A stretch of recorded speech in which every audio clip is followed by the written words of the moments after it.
அன்பான இனிய உறவுகளே வரே வா.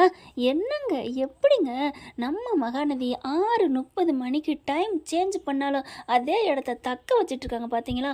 அதுக்கு இறங்கி போகாமல் ஏறி அடிப்போம் இன்னும் இருக்குது.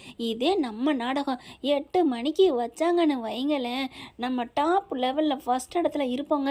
ஆனால் இப்போ 6:30க்கு நம்ம நாடகத்தை ஒளிபரப்புகிறாங்க. அதுலேயே 4.8 பாயிண்ட் எடுத்திருக்காங்கன்னா பார்த்துக்கங்களேங்க. இதுவே பெரிய வேறு லெவல் தானேங்க. நல்ல குதிரையில் ஓட்டம் கண்டு ஃபஸ்ட் ரேங்க் எடுக்கிறத விட கால் ஓட முடியாத ஓடுற குதிரையில் கட்டி ஃபஸ்ட் ரேங்க் இல்லைங்க, ஒரு 3வது ரேங்க் வந்தாலும் அது பெரிய வேறு லெவல் தானே. அது மாதிரி தாங்க டைமில் தான் அவங்களாம் டாப்பில் இன்றைக்கி இருந்துகிட்டு இருக்காங்க. சின்ன மருமகள்லாம் ஐயனார் துணையெல்லாம். நம்ம மகாநதிக்கு என்னங்க குறை? நம்ம செல்லங்களை பார்த்தாலே பசியாரும். 6:30 மணிக்கு வேலை விட்டு வர்றவங்களும் இருக்காங்க. எல்லாம் அதாவது அந்த டைம்ங்கிறது யாருக்குமே பார்க்குறதுக்கான சரியான நேர வாய்ப்பு இல்லைங்க.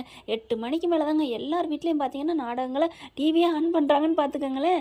ஓகே ஃப்ரெண்ட், பார்க்கலாம் என்ன அடுத்த வாரம் எப்படி போக போகுதுன்னு. தேங்க்யூ.